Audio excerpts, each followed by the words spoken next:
Welcome to my review of, well, I wouldn't even really call it a review.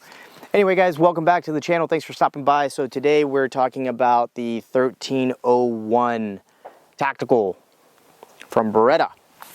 Very nice. Don't worry, there's no one behind the camera because I have no camera guy. This video is fully sponsored by yours truly, me. And yeah, so I'm not going to really call this a review because, full disclosure, I am new to shotguns. However, I am not new to firearms. I have been shooting for 20 years. 20 years ago, I bought my very first rifle. And since then, I have had numerous classes: Travis Haley, Chris Costa, Larry Vickers, Fieldcraft Survival, you know, all of those guys that you probably know when it comes to handguns, rifles, night classes, so on and so forth. But when it comes to shotguns, I am new. I have shot a Benelli M4 maybe twice, total of maybe 50 rounds through it both times. I shot a friend's pump action shotgun at an indoor range. We used birdshot when we weren't supposed to, and the target just basically obliterated because we also didn't put it at the distance that we were supposed to, and I didn't see the point of it, so I just gave it back after shooting 2 shells. You guys are probably gonna roast me in the comments when you find out why I purchased this shotgun. So I have 1,005 rounds through this shotgun. All of the reviews, all of the research that I did into this, all of the experts who know a heck of a lot more about shotguns than me said that this is a much better platform. It's a much better shotgun than the Benelli M4. And this coming from Langdon Tactical with a different stock, with a different grip, with a nice fancy trigger job, oversized charging handle, oversized bolt release, larger loading area down here that's also beveled. It's all basically an upgrade to the Benelli M4. And this is as good as it gets, really, for $1,700. Versus with a Benelli M4, you're looking at $2,000 minimum if you want to take it to a gunsmith and have them sprinkle their magic on there, if you will. It's going to cost you a little bit more. I know I reached out to Agency Arms and I think it was $2,500. Now it does look nice, does look very sexy, but at the end of the day, that's a $4,500 shotgun, and I don't have the money for that. I mean, I do, but I would rather put that towards my car or towards a house down payment or something. Anyway, I'm not that financially irresponsible, despite all the toys that I have. I do try to be a little bit responsible. So, take what I say with a grain of salt, again, because while I have 20 years of firearm experience, I am new to shotguns. So 1,005 rounds through this. I have shot Federal Premium. I've shot the cheap Winchester Super X. I think it's like their white box version. I've shot Hornady Critical, Defense, some Remington law enforcement stuff that I was able to get my hands on. And it's all fed reliably. Full powered, low recoil. I've shot some birdshot through it, 7.5 and 8 shot. That was all also Federal stuff. So no Turkish stuff has gone through this, but I do have about 400 rounds or shells, again, let me know, coming to me. So I'll try that stuff out because that is about 50 cents a round right now. So we'll see. I think that it'll do its thing. I think it'll work.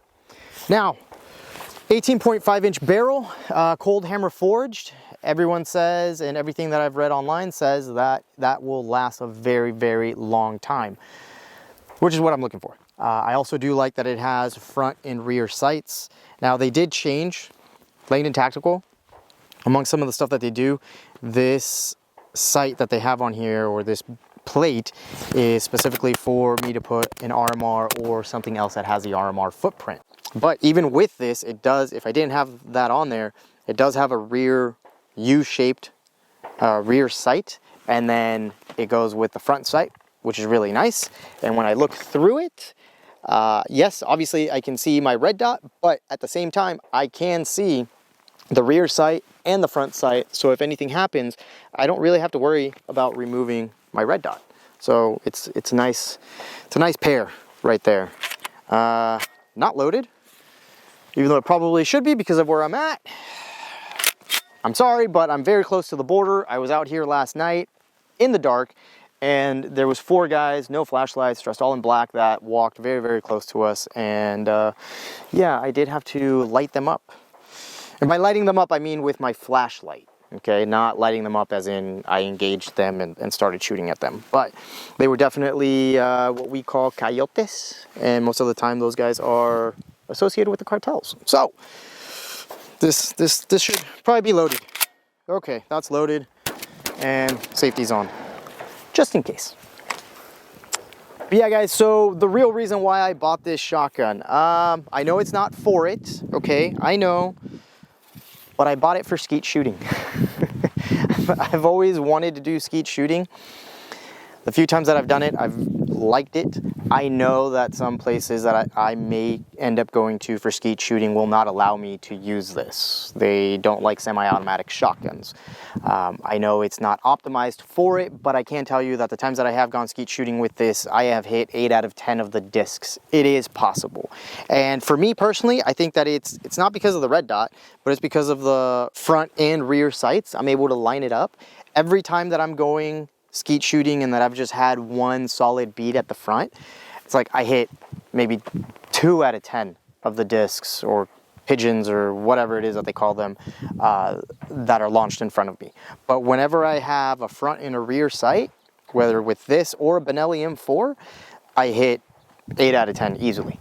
So I do try to look for things that are going to fill many, many roles. And so I'm not the type of person that thinks that a shotgun is going to be the ultimate and the best for home defense. I think it's actually one of the worst things for home defense, except for one scenario. Future video will be coming out on that. But, you know, if for whatever reason there's an SHTF type of situation, this is not going to be my primary choice.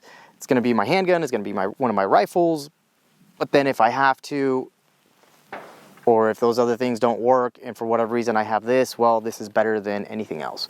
And this is going to be a heck of a lot better in those types of situations over a, like say a Benelli M2 that's more of a sporting shotgun. Also, those are very light and the recoil impulse is going to be a lot more. So speaking about recoil, I like this. I really do. It isn't as soft as a Benelli M4, but it's pretty darn soft. I've allowed other people out here who come out here to hunt birds or pigeons or whatever. I've allowed them to shoot this, and every single person has said that this is a nice, soft shooting shotgun. So even though I don't have that much experience with shotguns, a lot of other people who do have shot this, and they all say that they do like it. Trigger is very, very nice. The weight, the balance of this thing, it has fed super reliable, no issues whatsoever. So this is how I have it. I kind of wish that I would have gone with the FDE or maybe the gray. But if you do end up getting a 1301 and you do want it to look like this, you actually can do this yourself. Like I said, if I didn't already say this stock right here, it's Magpul. The foregrip is also Magpul. The GG&G products that they put on here, you can buy yourself. You should be able to install it. Really, the biggest thing that the Langdon Tactical team did is they worked on the trigger, which is, if I didn't already say, it is super, super nice. I want to show you guys how to ghost load. So you can ghost load, and there was an individual who was telling me, oh, you know, you should be loading the chamber first versus the follower. No, I don't agree with that, because see here, muzzle is pointed up, right? So if I pull this back, I can pin it to my leg, as you see here. I put this in here, I fold down, and then I just let this go. Now I can take my other round and I can stick it in there. So now I've ghost loaded. So that's about it, guys. I hope you enjoyed it. I hope you enjoyed the intro. Please do consider subscribing, because it does help out the channel more than you know. And who knows, maybe, you know, the more people that I get, the more other companies are willing to work with me so that I can bring you better stuff. Anyway, that's it. Thanks for stopping by.